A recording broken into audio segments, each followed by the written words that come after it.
I got drafted out of high school and went to college at the University of Oklahoma. Played at Oklahoma for 2 years and then signed professionally after my sophomore year. So that was really my first taste of getting into the lifestyle of partying. And I grew up in a pretty strict home, but always at church camp. But as I got older and kind of got on my own also and able to make my own choices in college, I decided the world just had so much more to offer me. When I signed professionally, then I was really on my own. You know, I moved across the country.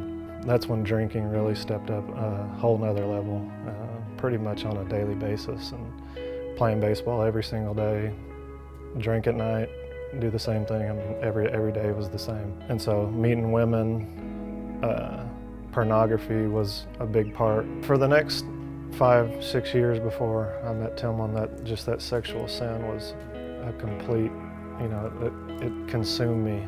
I met Timilyn playing baseball at a game, and everything in our relationship went pretty fast. We started dating in October and we were married by the next June.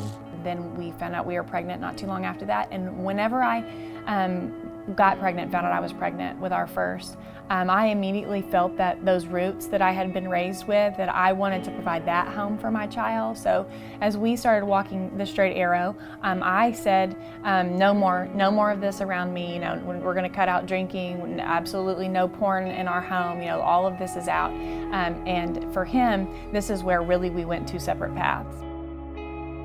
I tried to make myself turn a straight arrow and be, the typical good husband.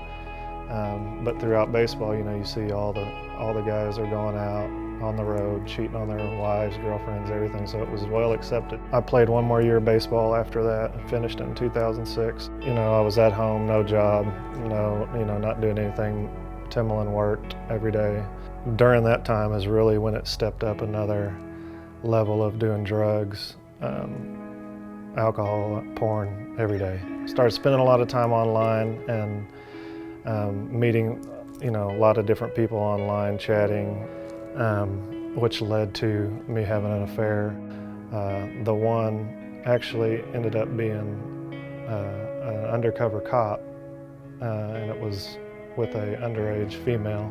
I actually was as surprised as anybody else. For a police officer to show up at my door, I would have never thought why he was showing up at my door. I really thought that it was going to be because he had died in a car accident. And ultimately, he had died to me that night because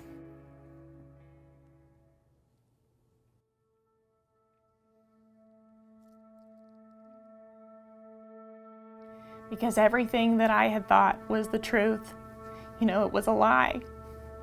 And everything in both of us, truthfully, needed to die. And I remember after being arrested, that was my rock bottom. I lost everything. I lost my family, wife, my new daughter. When I remember sitting on this curb, and that was the first time I could actually take a deep breath in my life and just know like my secrets were out. That was the Lord saying, this is when you look up and look at me, like you've been doing all this mess for this long and ignoring all these signs that I've been giving you to change your life, and this is what it's going to take to change your life. I immediately got a divorce. Months later, and we were finalized, and I was done with him. And as far as I was concerned, I really wanted nothing to do with him ever again. And I didn't go to trial for 2 years, so that whole time I was doing nothing but recovery full time. About a year straight, I was still in. I still wanted our family to work, and I still wanted to be with Timilyn because I was slowly being changed by the Lord and showing me, this marriage is what's important, And I can remember the Lord saying, after a full year of flaunting my body again, partying, chasing after the world again, He said, did it meet your expectations this time? Did it fulfill you now? Was it worth it now. And I can just remember like my hands being open and saying, no, it didn't do anything inside of me. I'm just as broken as when I started. And so as I recognized that, I said, Lord, I'll follow you. I'll give you my whole life. I'll give you my self-esteem. I'll give you, my future marriage.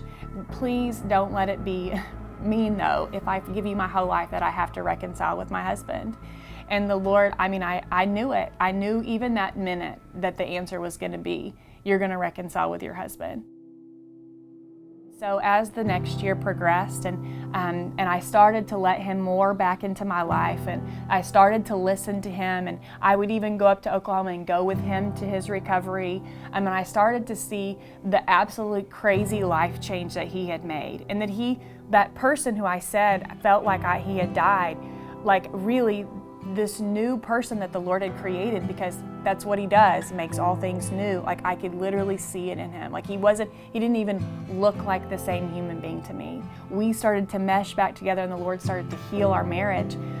It was really seamless. It was hard still, as everybody around us thought we were crazy, especially me, that it was insane.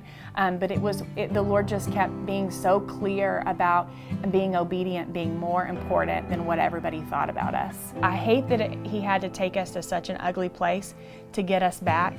But I praise the Lord for that night when a police officer had to come to my door.